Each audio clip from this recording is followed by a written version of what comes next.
श्री चंद्र प्रभु भगवान की जय जय जय। वर्तमान शासन नायक वर्धमान महावीर स्वामी भगवान की जय जय जय। परम पूज्य प्रातः स्मरणीय संत शिरोमणि आचार्य भगवान श्री विद्यासागर जी महाराज की जय जय जय। परम पूज्य गुणायतन प्रणेता प्रखर वक्ता भावना योग प्रवर्तक गुरुवर श्री प्रमाण सागर जी महाराज की जय जय जय। जिन वाणी के भावों को शंका समाधान के आज के इस सत्र में आप सभी का हार्दिक अभिनंदन। इससे पूर्व कि हम आज के इस सत्र को प्रारंभ करें, पूज्य गुरुदेव के चरणों में नमोस्तु करते हैं इस भाव से कि हम सभी बन सके निष्काम। सो करते हैं प्रणाम। सभी लोग हाथ जोड़ें, मस्तक झुकाएं और मेरे साथ बोलें, हे गुरुदेव नमोस्तु नमोस्तु नमोस्तु। जिन वाणी के भावों को साकार कर दिखलाएगा, गुणायतन इस सिद्ध क्षेत्र में चतुर्थ काल ही लाएगा। बंधुओं, परम पूज्य प्रातः स्मरणीय आचार्य भगवान श्री विद्यासागर जी महाराज के परम प्रसाद से एवं पूज्य गुरुदेव के पावन आशीर्वाद, मार्गदर्शन एवं प्रेरणा में निर्मीयमान तीर्थ गुणायतन वह तीर्थ होगा जहां आकर आप पाएंगे सार अपने संपूर्ण जन संस्कृति का और पाएंगे पार अपने जीवन की विकृति का। यहाँ आकर आप कर पाएंगे समोशरण का साक्षात्कार और जान पाएंगे कैसे होगा जीवन का उद्धार। तो बंधुओं, इस महनीय कृति में तन मन धन से योगदान देकर अपने जीवन को धन्य अवश्य करें और जिन शासन की यशो पताका को दिग दिगंत तक फैलाने के लिए सार्थक योगदान दें। आज के इस सत्र को यहाँ प्रत्यक्ष उपस्थित लोगों के माध्यम से मैं प्रारंभ करता हूँ। प्रथम प्रश्न के लिए मैं आमंत्रित करता हूँ श्रीमान अनिल जी अमिता जी जैन दुर्गापुर से शिरोमणि संरक्षक गुणायतन, और आपके बाद तैयार रहेंगे श्रीमती सीमा जी सुनील जी छावड़ा कलकत्ता से। नमस्ते गुरुदेव। गुरुदेव, अभी पिछले वर्ष मेरी पौत्री हॉस्टल में गई है। पिछले वर्ष मेरी पौत्री हॉस्टल में गई तो वहां उसमें माँ ने उसकी कहा कि 10 लक्षण आएंगे तो रात में तुम्हें नहीं खाना है। हॉस्टल में बात की, उन्होंने कहा कि हमारे यहाँ तो और भी जैन बच्चे हैं पर कभी किसी ने इस तरह की डिमांड नहीं की। तो मेरी बहू ने कहा कि ठीक है, किसी ने डिमांड की या नहीं, लेकिन मेरा बच्चा रात में नहीं खाता है, इसका मतलब नहीं खाएगा 10 दिनों के लिए। उसने उनसे मीटिंग की और कहा कि आपको प्रोवाइड कराना ही होगा और आप नहीं कराएंगे तो चाहे उसको नमक से खाना पड़े लेकिन वो नहीं खाएगी। तो गुरुदेव, इसका असर ये हुआ कि उन्होंने उसको भोजन प्रोवाइड कराया, दिन से जिमिकन नहीं दिया और दिन छिपने से पहले उसको दूध और सेब भी दिया।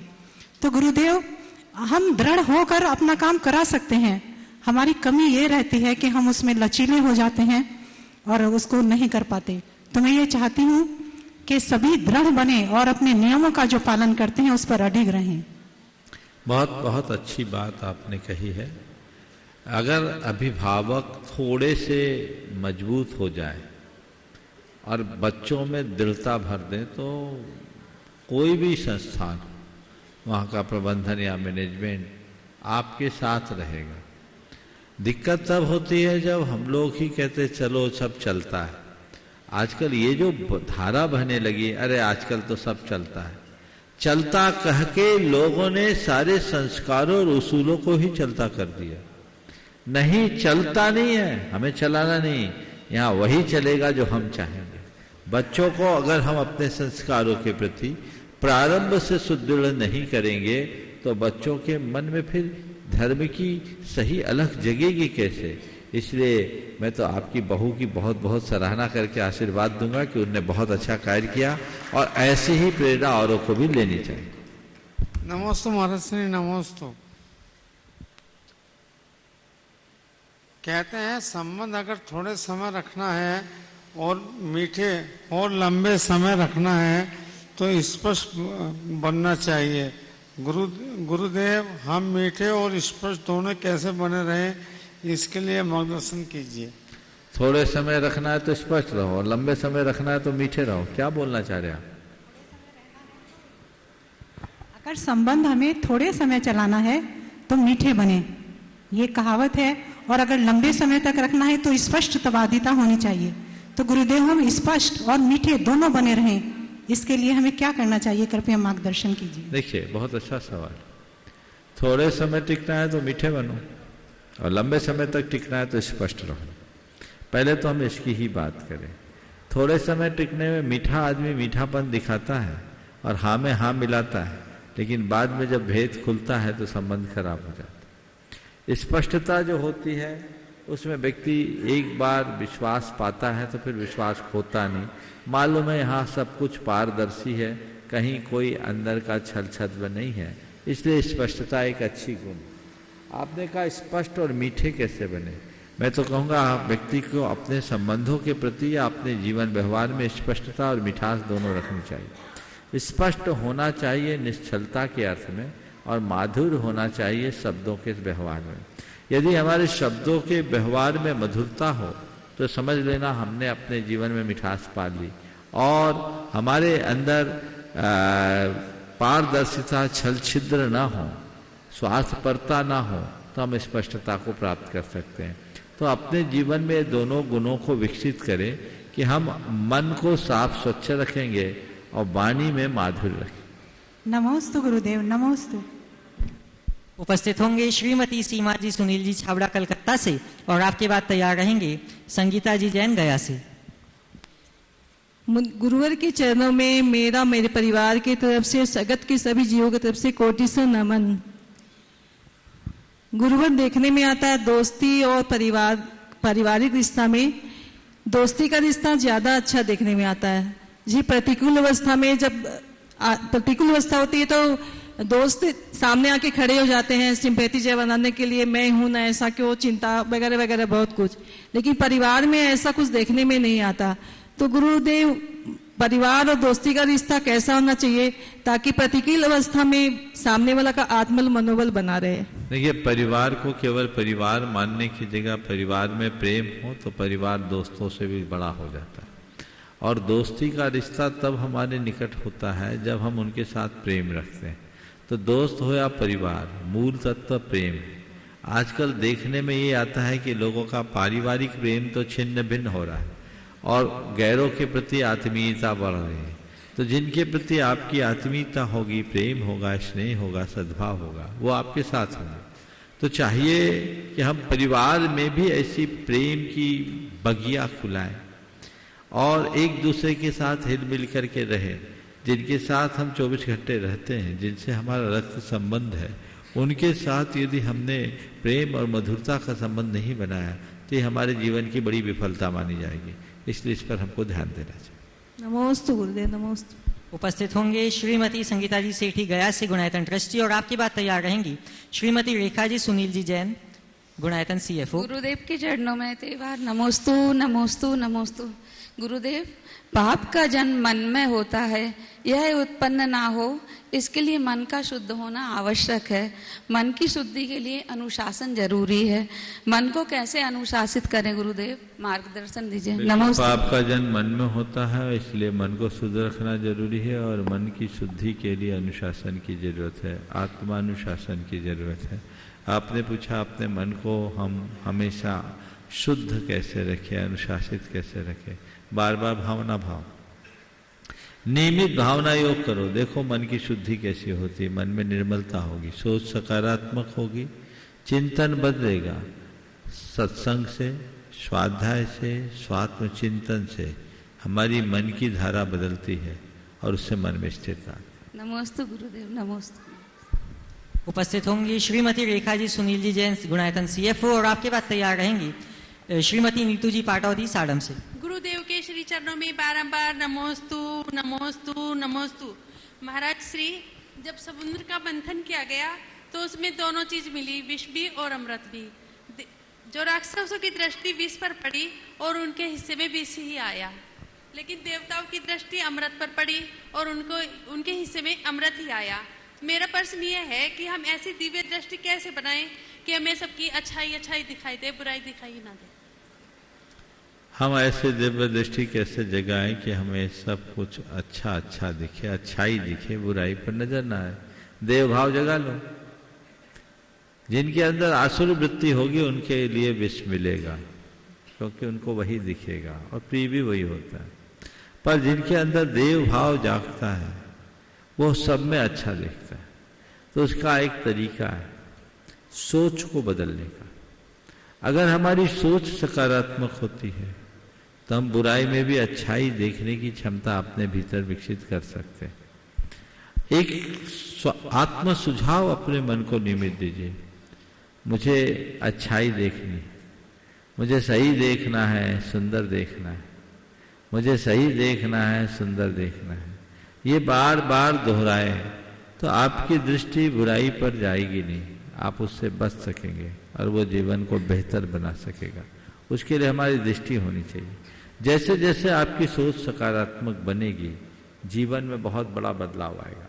अभी एक युवक ने कुछ दिन पहले मुझसे कहा कि महाराज जी, आपके संसर्ग में आने के बाद मुझ में बहुत बड़ा बदलाव आ गया।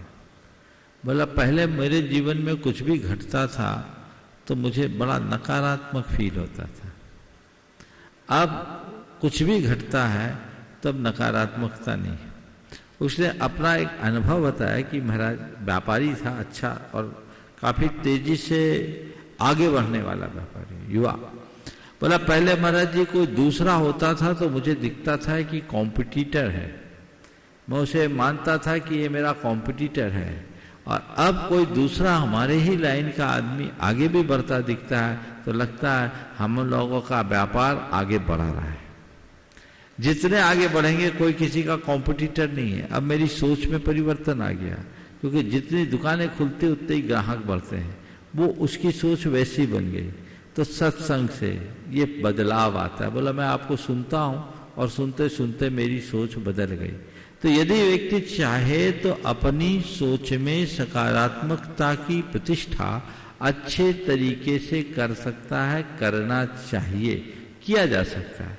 हम लोगों की कमी ये है कि हम लोग चीजों को केवल ऊपरी तौर पर देखते हैं, गहराई से देखने की कोशिश नहीं करते।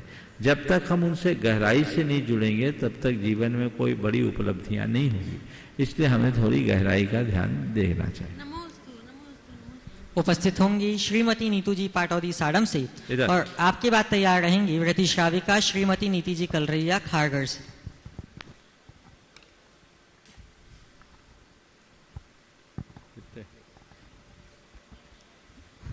मेरे परम श्रद्धेय गुरुवर के चरणों में मेरे पूरे परिवार के प्रत्येक सदस्य की तरफ से बार बार नमोस्तु नमोस्तु नमोस्तु महाराज जी। महाराज जी, क्या कृतकारित अनुमोदना में एक जैसा ही फल मिलता है? जैसे कोई काम हम लोग अपने से करें या दूसरों से या नौकरों से करवाते हैं तो क्या उसका पाप एक जैसा ही होता है, या अच्छे कामों में भी जैसे अनुमोदना करते हैं तो उसका फल एक जैसा ही होता है? कृतकारित अनुमोदन का फल मिलता है, पर इन तीनों का फल बराबर मिले ऐसा नहीं।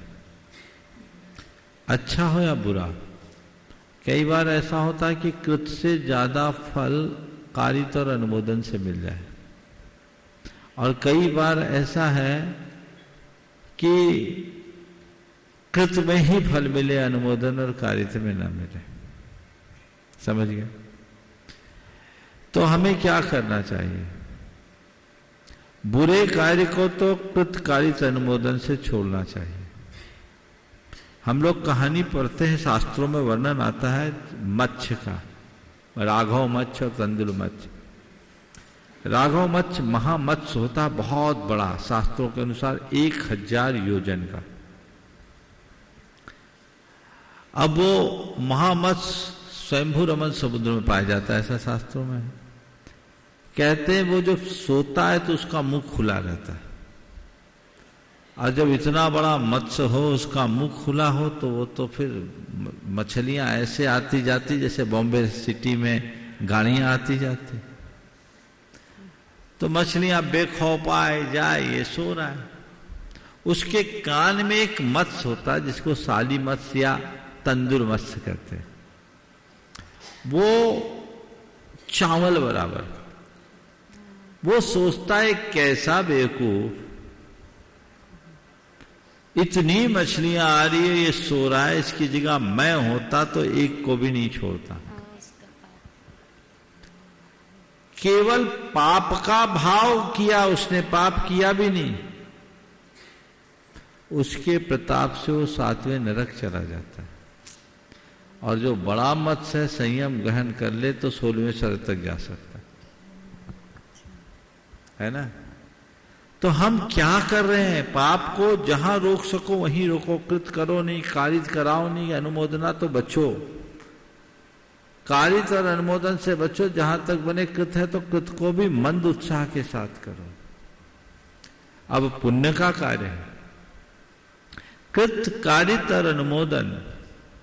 अच्छा कार्य हमें तीनों से करना चाहिए। कई बार लोग अच्छा कार्य करते हैं पर उसका भाव अच्छा नहीं होता, तो कृत का उसको वो फल नहीं मिलेगा। कई लोग दूसरों से कराते हैं तो भाव अच्छा रखते हैं, तो करने से ज्यादा कराने का फल पाले। और कई लोग ऐसे हैं जो न कर पाते न करा पाते, पर दूसरे करते हैं उसको बड़ी हर्षित होकर के अनुमोदना करते हैं। तो ऐसा भी देखने में आता है कि अनुमोदन करने वाला करने कराने वालों से ज्यादा फल प्राप्त कर ले। जटायु ने मुनि राजों के आहार की अनुमोदना की थी, उसका उद्धार हो गया। भगवान ऋषभदेव का जीव पूर्व भाव में कुक्कुट और मरकट था, एक मुनिराज के आहार की अनुमोदना की थी और वो आगे चलकर तीर्थंकर बन गया। तो अनुमोदन का बड़ा फल मिलता है। तो पुण्य का कार्य हो, पहली कोशिश अपने हाथ से करो, न कर पाओ तो कराओ, और करने कराने की व्यवस्था न बने तो कम से कम करने वालों की अनुमोदना तो जरूर करो। अनुमोदना करो, आलोचना मत करो। क्या बोल रहा हूं? अनुमोदना करो, आलोचना मत करो। अच्छे कार्य की अनुमोदना, आलोचना नहीं। आलोचना से यथासंभव बच के रहो। हम आलोचना से जितना बचेंगे हमारे जीवन में उतना आनंद आएगा। लेकिन करने की व्यवस्था है, हम कह रहे महाराज ने तो कहा कृत कारित अनुमोदन है, तो हम तो दूर से ही अनुमोदना कर रहे। एक बार की बात है, मैं क्षुल्लक अवस्था में था, पपोरा जी में संघ था, आचार्य महाराज थे, विद्वानों का एक समूह आया हुआ था। तो वहां अपने शास्त्री परिषद के एक प्रतिष्ठित विद्वान, पद का नाम नहीं ले रहा हूं, बहुप्रतिष्ठित विद्वान थे। उनसे किसी ने कहा कि पंडित जी आप भी आहार दे लो। आहार देने का समय वो आहार देख रहे थे, वो थोड़े साधुओं से दूर भागते थे। तो उनसे कहा आप भी आहार दे लो। उन्होंने कहा नहीं, हमारी तो अनुमोदना है। तो उस चौके में कम पढ़ी लिखी बुंदेलखंडी महिला थी, व्रती, बहुत समझदार। उन्होंने कहा पंडित जी हम ज्यादा नहीं जानत, अनुमोदना तो कुक्कुट और मरकट के लाने हैं, तुम जैसे पंडितों के लाने थोड़ी है। उनको समझ में आ गया, अरे जो नहीं दे सकता, नहीं कर सकता, वो अनुमोदना करे। पर हम तो अनुमोदना कर रहे हैं, तो भोजन भी मत करो, अनुमोदना करो। समझ गए? तो इस कंसेप्ट को ध्यान से समझना। नमोस्तु महाराज जी। हाँ, उपस्थित होंगी श्रीमती नीति जी कलरैया खारघर से, और आपकी बात तैयार रहेंगी श्रीमती विद्या देवी जी जावरिया। मेरे अनंत उपकारी गुरुवर के चरणों में कोटिशः नमन। गुरुजी, अमेरिका में कैलिफोर्निया में से एक मैसेज आया है, 23 तारीख को वहाँ पे महावीर जयंती मना रहे हैं और 3 भगवान जी वहाँ विराजमान हो रहे हैं। तो आपका आशीर्वाद उन्होंने मांगा है और शंका समाधान भी वो लोग सब देखते हैं 23 तारीख के लिए। मेरा प्रश्न यह है कि हर पल हर क्षण कैसे निश्चिंत रहें, उसका कोई मंत्र एक दे दीजिए। हर पल हर क्षण निश्चिंत रहने का मंत्र पूछा, कुछ नहीं, 2 वाक्य को याद रखो। जो होता है सही होता है, जो होना होता है वही होता है। क्या है मंत्र? जो होता है सही होता है और जो होना होता है वही होता है। इस मंत्र को याद कर लो तो फिर कोई दिक्कत नहीं। चिंता क्यों होता? अरे कहीं कुछ गड़बड़ ना हो जाए, कुछ ना हो जाए, ऐसा ना हो जाए, ये हो गया वो हो गया। या तो घटित घटनाओं को लेकर मन में चिंता होती है, या भविष्य में होने वाली घटनाओं को लेकर मन में विकल्प होता है। यानी अतीत की स्मृति और भविष्य की कल्पना, यही हमारे चिंता की जड़ है। तो हमने अगर ये दोनों मंत्रों, दोनों वाक्यों को याद कर लिया, जो होता है सही होता है, तो जो हुआ अच्छा हुआ। अतीत गया कि नहीं गया? गया। और भविष्य में क्या होगा? क्या होगा? अरे वही होगा जो होना होगा। तब विकल्प आएगा क्या? नहीं होगा। तो जो होता है सही होता है, जो होना होता है वही होता है। समझ गए? तो ऐसी बात अगर हर पल ध्यान में रखे तो जीवन में बड़ा आनंद आएगा, है ना। तो ये एक बड़ा अच्छा विनोदपूर्ण, एक बड़ी पुरानी कविता है जो वाय वरी के नाम से प्रकाशित है। उसका हिंदी अनुवाद बोलता हूं। बहुत मजेदार चीज है। आज के प्रसंग में जीवन को निश्चिंत बनाए रखने का एक नजरिया है, उसे आप उसी अर्थ में देखना। वो लिखा, चिंता क्यों? चिंतनी केवल दो बातें हैं, क्या आप स्वस्थ हैं या बीमार। यदि आप स्वस्थ हैं तब तो चिंता की कोई बात ही नहीं, और यदि आप बीमार हैं तो चिंतनी दो बातें हैं, क्या आप ठीक हो जाएंगे या आपको मरना पड़ेगा। यदि आप ठीक हो जाते हैं तो चिंता की कोई बात नहीं, और यदि मरना पड़ता है तो चिंतनी दो बातें हैं, आपको जन्नत नसीब होगी या जहन्नुम में जाना पड़ेगा, स्वर्ग जाओगे कि नरक जाओगे। अगर आपको मरना पड़ता है तो चिंतनी दो बातें हैं, आपको जन्नत नसीब होगी या जहन्नुम में जाना पड़ेगा।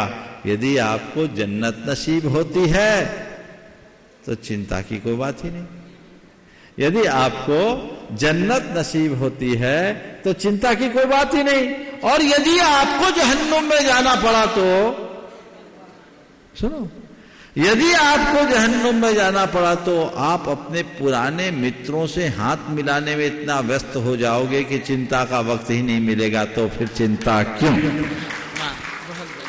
समझिए। इसलिए निष्फिकर रहो और आनंद से जियो। जो होता है सही होता है, और जो होना होता है वही होता है।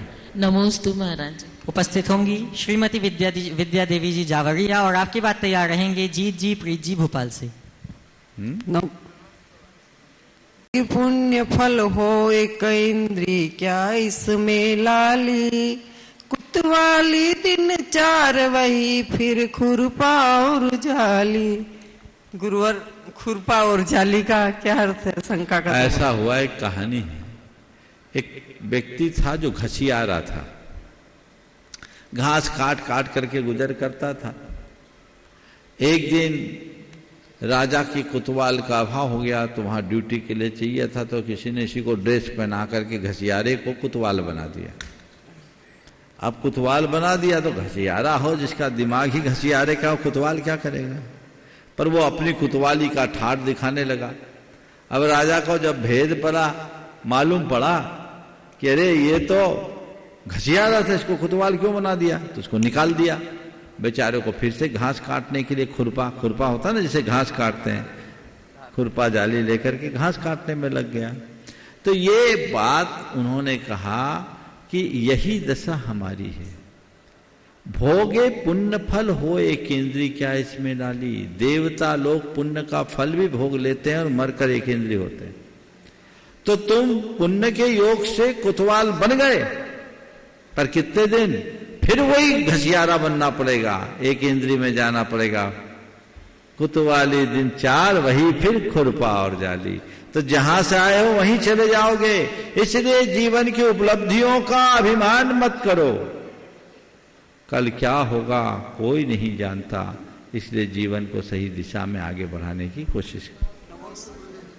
उपस्थित होंगे जीत प्रीत जी भोपाल से, और आपकी बात तैयार रहेंगी श्रीमती अंजलि जैन जी, आशीष जैन जी झांसी। महाराज जी, मेरे परिवार की तरफ से त्रिवार नमोस्तु। मेरा प्रश्न यह है कि सर्वार्थ सिद्धि ग्रंथ में सूत्र नंबर 8 में ओद शब्द बार बार आया है। ओद शब्द का क्या अर्थ है? आपने सर्वासिद्धि पढ़ा है क्या? ये सवाल किसका, पहले ये बताओ। ब्रह्मचारिणी प्रज्ञा दीदी। प्रज्ञा दीदी। प्रज्ञा दीदी, अच्छा, उनने पूछवाया तो बोलना चाहिए ना आपको पहले। ओघ का अर्थ है गुणस्थान। चलो ये बोल रहा है, बोलो। चार बच्चे नहीं, आगे बोलो। उपस्थित होंगे श्रीमती अंजलि जी जैन, आशीष जी जैन झांसी से, और आपके बाद तैयार रहेंगे विवेक जी जैन झांसी।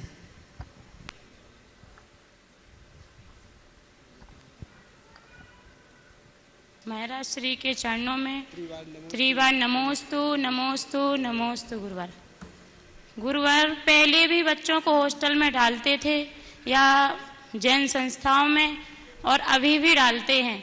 तो महाराज श्री लड़का हो या लड़की, थोड़ा सा भी शैतान किया तो हम माँ बाप को लगता है कि चलो हॉस्टल में डाल दे इसको तो जी सुधर जाएगा।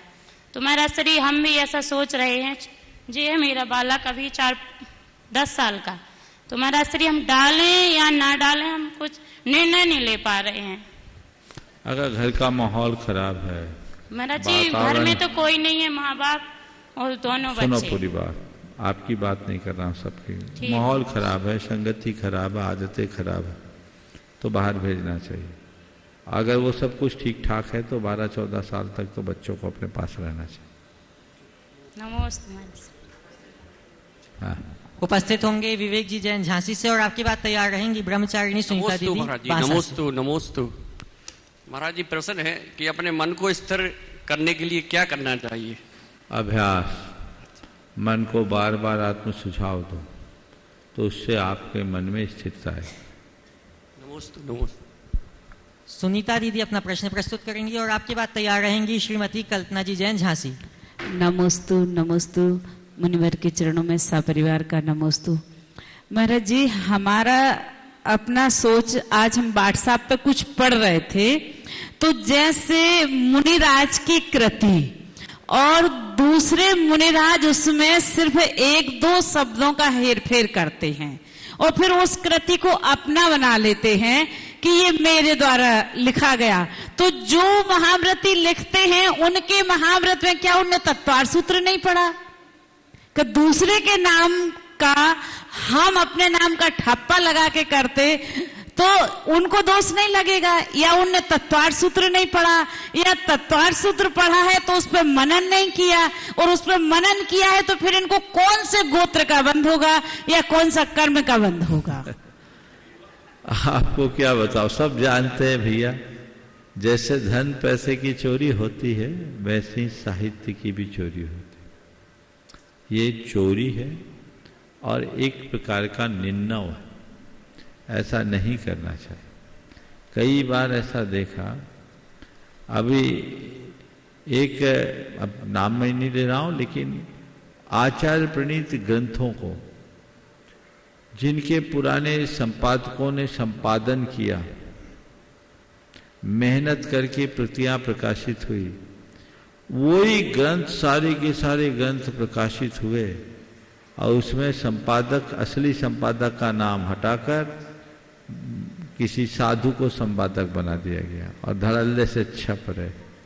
तो मैं चाहता हूँ, सोचता हूँ कि इन ग्रंथों को पढ़ने वाले तो फिर भी अपना उद्धार कर लेंगे, लेकिन जो इसको प्रकाशित कर रहा है कितना बड़ा पाप कर रहा है। ऐसे ही कई कृतियों को लोग इस तरीके से करने लगे हैं।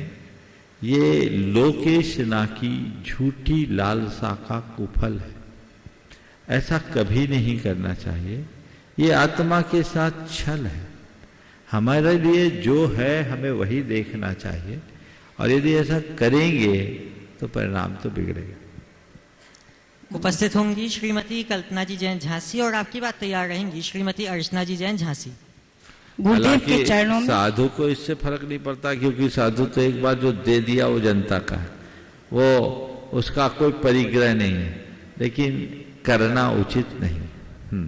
गुरुदेव के चरणों में झांसी महिला मंडल और हमारे परिवार की ओर से कोट सा नमोस्तु नमोस्तु नमोस्तु।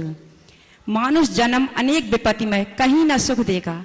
हे गुरुदेव, हम श्रावक विपत्तियों से घबराकर चमत्कारी देव जैसे पद्मावती, हनुमान जी आदि के दरबार में चले जाते हैं। ये दरबार में जो भक्ति बताते हैं उस भक्ति से कुछ लोगों के काम भी बन जाते हैं। जब ये सम्यक दृष्टि और मोक्षगामी जीव हैं, तो फिर दरबार में कौन से देव आते हैं वो ये चमत्कार करते हैं?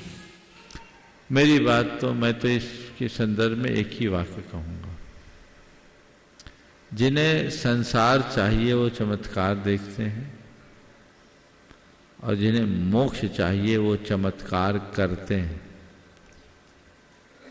मेरी बात को ध्यान से सुनना। जिन्हें संसार चाहिए वो चमत्कार देखते हैं, और जिन्हें मोक्ष चाहिए वो चमत्कार करते यानी चमत्कृत होते हैं। चमत्कृत होने का मतलब अपनी चेतना का परिष्कार, अपनी चेतना को चमकाना। चैतन्य चमत्कार ही वास्तविक चमत्कार। बाहरी चमत्कारों में आपको कुछ भौतिक उपलब्धि हो सकती है, पर वह आत्मिक उपलब्धि नहीं होगी। जीवन की पूर्ण उपलब्धि या संतुष्टि तो आत्मा में है। हमें उस तरफ दृष्टि रखनी चाहिए। एक सम्यक दृष्टि इन बातों पर अंशमात्र प्रभावित नहीं होता। रेवती रानी को तो कहा गया कि समौसलन भी आ गया, तो वो नहीं गई। उन्हें पता था कि 24 होने थे, वो हो गए, ये कोई माया जालिया है 25वां, वो नहीं गई। तो श्रद्धान पक्का होना चाहिए। जिनका मन कमजोर होता है, आत्मविश्वास की कमी होती है, जिनके हृदय में अंधविश्वास बना रहता है, जो भय लोभ से ग्रसित मानसिकता वाले होते हैं, ऐसे लोग बहुत जल्दी इस तरह की बातों से प्रभावित होते हैं और अंत में कभी कभी पछताना भी पड़ता है। तो इन सब चीज़ों को समझना चाहिए। सब निमित्त नैमित्तिक संबंध है। मैं ये नहीं कहता कि कहीं कुछ करने से कुछ होता नहीं है। होगा तभी जब तुम्हारा निमित्त होगा। सैकड़ों जाते हैं, जिनका होता है उनकी चर्चा हो जाती है, जो रह जाते हैं उनका कोई नहीं सोचता। हमें ये भी देखना है, हम अगर केवल इन्हीं चमत्कारों की बात करें तो दुनिया में इतने उपद्रव क्यों हुए? इतने उपद्रव क्यों हुए? मैंने सुना है कि सोमनाथ मंदिर को जब तोड़ने के लिए आतताई आए थे, शायद मोहम्मद खिलजी के नेतृत्व में आए थे या जिनके, हाँ, गजनवी के नेतृत्व, मोहम्मद गौरी की गजनी, मोहम्मद गौरी ने किया, चलो जो हो, मैं भूल रहा हूं। तो वो उस समय सारे लोग माला लेकर बैठ गए मंत्र जपने के लिए कि हम मंत्र जपते रहें और हमारा मंदिर बच जाए। और ये मंत्र जपते रहे, तोड़ने वाले तोड़ के चले गए। किसी ने टिप्पणी की कि जितने लोग माला लिए वो अगर भाला लेके उनका सामना करते तो शायद उनकी सैन्य टुकड़ी पर विजय प्राप्त कर लेते। किसी ने तो ये तक टिप्पणी की कि उन सैनिकों से ज्यादा श्रद्धालु थे। तो हम देखें कि हमारा डायरेक्शन क्या है, हमारी दिशा क्या है, और कर्म पर विश्वास रखें। हमारा जीवन हमारे अपने पुरुषार्थ से चमत्कृत होगा, किसी की कृपा मात्र से नहीं। और पहला श्रद्धान ये बनाओ, होकर सुख में मग्न न फूलूं, दुख में कभी न घबराऊं, इष्ट वियोग अनिष्ट योग में सहनशीलता दिखलाऊं। हमने तो दुनिया में बड़े बड़े चमत्कारी तांत्रिकों की परिणतियां देखी है, जिनका एक समय पूरी दुनिया में जिनकी तूती बस्ती थी, अंत चीखचों के भीतर हुआ। कहाँ गया चमत्कार? आप सब घटनाएं आपके मानस पटल में उभर रही होगी। इसलिए इन बातों पर विश्वास ज्यादा जमाना उचित नहीं है। सही रास्ते पर चलो। भगवान के चरणों में याचक बनकर मत जाओ, भगवान के चरणों में उनका उपासक बनकर के जाओ। वहां याचना नहीं, प्रार्थना करो, कामना नहीं, भावना धरो, तो जीवन आगे बढ़ेगा। नमस्ते महाराज जी। श्रीमती अर्चना जी जैन झांसी से, और आपके बाद तैयार रहेंगे सूरत से श्रीमान राजेश जी जैन। अब ऑनलाइन कर लेना। कितने बच्चे? गुरुदेव के चरणों में 3 बार नमोस्तु। हे गुरुदेव, मेरा क्वेश्चन है कि भाग पे बल है या पुरुषार्थ पे बल है? अनेक बार इसका उत्तर दे दिया। तुम्हारा आज भाग्य भी था, थोड़ी पुरुषार्थ की, इसलिए नंबर लग गया। आगे चलो। श्रीमान राजेश जी जैन सूरत से अपना प्रश्न रखेंगे। आगे पीछे और आपके बाद तैयार ले लो अगर है तो। गुरुदेव के चरणों में मेरा और मेरे सब परिवार का और समस्त सूरज पर समाज का नमोस्तु नमोस्तु नमोस्तु। गुरुदेव, मेरा प्रश्न तंदुल मच और महामच का ही है। तंदुल मच द्रव्य हिंसा से सप्तम नरक जाता है और तंदुल मच भाव हिंसा से सप्तम नरक जाता है, तो भाव से केवल भाव से मोक्ष क्यों नहीं जा सकते? उतना भाव कर लो, मोक्ष तो भाव से ही जाते हैं। मोक्ष भाव से ही जाते, क्रिया से नहीं जाते। पुरुषार्थ भी आवश्यक है। मेरी बात सुनो, मोक्ष भावों से जाते हैं, क्रिया से नहीं जाते। पर उस भाव को पहुंचने के लिए, उस भाव तक पहुंचने के लिए क्रिया जाती जरूरत है।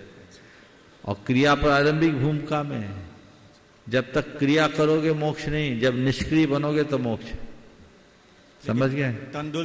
सुनो मेरी बात, अभी जो बोल रहा हूं, जब तक क्रिया करोगे तो मोक्ष नहीं है, क्रिया में तो बंध है, चाहे शुभ क्रिया हो या अशुभ। जब निष्क्रिय बन जाओगे शुभ अशुभ से ऊपर, तब मोक्ष है। शुभ क्रिया में पुण्य बनता, अशुभ क्रिया में पाप। तो तंदुल मच्छ के अंदर अशुभ भाव थे, अशुभ भाव से वो अशुभ बंध किया। ऐसे ही व्यक्ति अगर अपने हृदय के भावों को परम शुद्ध बना ले, मोक्ष हो जाएगा। तो भावों से मोक्ष मिलता है, लेकिन वहां तक पहुंचने के लिए बाहर के आलंबन की तो जरूरत होती ही है। बिना बाह्य आलंबन के अंतरंग की शुद्धि नहीं होती। नमोस्तु। विशाल जी जैन मकरोनिया सागर से पूछ रहे हैं, नमोस्तु गुरुदेव। गुरुदेव, हमेशा जिंदगी में दो विकल्प आते हैं। जैसे दो विषय हैं, एक में रुचि तो है पर समझ नहीं आता, दूसरा समझ में आता है पर रुचि नहीं है। ऐसे ही दो विकल्प नौकरी या भविष्य के लिए आते हैं, दोनों का अपना अपना फायदा नुकसान होता है। तो इस संकट में इनमें से किसे चुना जाए? रुचि है पर और दूसरी में मन में दुविधा है तो क्या करे? देखो, जिसमें रुचि है और समझ में नहीं आ रहा है, रुचि को प्रगाढ़ करो, समझ में आने लगेगा। और जो समझ में आ रहा है, रुचि नहीं है, मन में ठान लो, रुचि जग जाएगी। लेकिन सवाल है, दो विकल्पों में एक को चुनना है, ये दुविधा है। तो क्या करे? ये प्रश्न का अगला पार्ट है। उस घड़ी में क्या करना है? तो उस घड़ी में आंख मूंदो, भगवान को याद करो, अपने इष्ट को याद करो, गुरु का स्मरण करो, और जो समझ में आए निर्णय लेके आगे बढ़ जाओ। और अपने आत्मविश्वास को इतना प्रगाढ़ बनाओ कि गलत को भी सही करने की मेरे पास क्षमता है। यदि इतना कर लेंगे तो जीवन में विफलता नहीं होगी। श्रीमती ममता जी जैन मॉडल टाउन से आपके चरणों में बारंबार नमोस्तु पूर्वक पूछ रही हैं, गुरुदेव, अव्रति श्रावक को नित्य आवश्यक क्रियाओं के माध्यम से क्या अविपाक निर्जरा संभव है? अगर है तो किस प्रकार? भगवती आराधना में गाथा आती है, सम्मादिठ्यस्य वि अविरदस्य न तवो महागुणो होदि हथि नानम चंदच्युद कम तस्य। कि सम्यक दृष्टि अव्रति है, यानी असंयमी है, अव्रति है, तो उसका कितना भी बड़ा तप हो, बहुत बड़ा गुण करने वाला नहीं है। उसका सारा व्रत तप हाथी के स्नान की तरह है, या चुंदुच्युद कर्म। चुंदुच्युद कर्म क्या है? पहले लकड़ी में छेद करने के लिए एक उपकरण होता था जिसको बोलते थे बर्मा कमानी। अब तो सब मशीन से हो गया, ड्रिल करते। तो बर्मा कमानी में एक में वो फंसा रहता था और उसमें रस्सी लगी रहती थी, एक तरफ खींचे एक तरफ लिपटे, एक तरफ खींचे एक तरफ लिपटे, ऐसे चलता था। इसको बोलते हैं चुंदुच्युद कर्म। समझ गए? तो ये बर्मा कमानी की तरह जितना झड़ाता है उससे ज्यादा बांध लेता है। इसलिए अव्रति से व्रति बनने का पुरुषार्थ करना चाहिए, अविपाक निर्जरा नहीं होगी। जबलपुर से श्रीमती श्रुति जी जैन पूछ रही हैं, नमोस्तु गुरुदेव। महाराज जी, कोई भी अच्छे काम करने से पहले मन में घबराहट और चिंता क्यों होती है? और यदि मन में दुर्विकल्प आए तो उनको कैसे दूर करें? अपना आत्मविश्वास कैसे बढ़ाएं? कोई भी काम करने के पहले अगर घबराहट और चिंता होती है तो उसके दो प्रमुख कारण हैं। पहला आत्मविश्वास की कमी और दूसरा उस काम की पर्याप्त तैयारी का अभाव। आपने अगर अपने मन को आत्मविश्वास से लबरेज रखा है तो कोई काम करेंगे तो घबराहट तो होगी नहीं, उसका रिजल्ट आपके सामने होगा। मैंने ये काम किया और काम किया तो परिणाम आएगा। कुछ सोचने की बात ही नहीं होगी, आप अपने काम को बेहतर ढंग से संपन्न कर सकोगे और आपका काम पूरा हो जाएगा। और अगर आत्मविश्वास कमजोर है तो मामला गड़बड़ होगा। इसी तरह काम की व्यापक तैयारी होनी चाहिए। यदि तैयारी होगी तो आपको कोई चिंता नहीं करनी होगी, और यदि आपकी तैयारी नहीं है तो आपके दिमाग में केवल चिंता ही रहेगी। तो तैयारी करो। जो बच्चा साल भर पढ़ता है उसको परीक्षा की कोई टेंशन नहीं, और जो बच्चा पढ़ाई नहीं करता उसको सिवाय टेंशन के और कुछ भी नहीं। तो हमें अपनी तैयारी पूरी रखनी चाहिए।